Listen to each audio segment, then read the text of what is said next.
আদম আলাইহিস সালাম বললেন, রুহু কবজ করতে আসছো মানে? আমি বাঁচবো তো 1000 বছর। কয় বছর?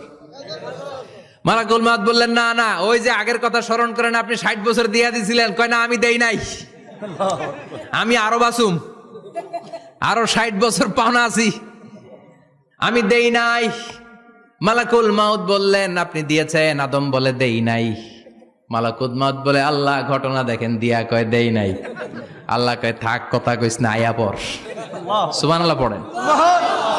নাসিয়া আদম ফানাসিয়া বানু, ভুলে গেছেন উনি। আমরা ভুলে যাই, আমরা খেয়ে বলছি খাই নাই, নিছিলাম পকেটে, কয় নেই নাই। এরকম ডাকাইত আছে না নাই?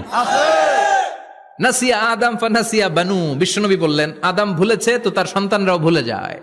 জাহাদা আদম ফা জাহাদাত যুররিয়াতু।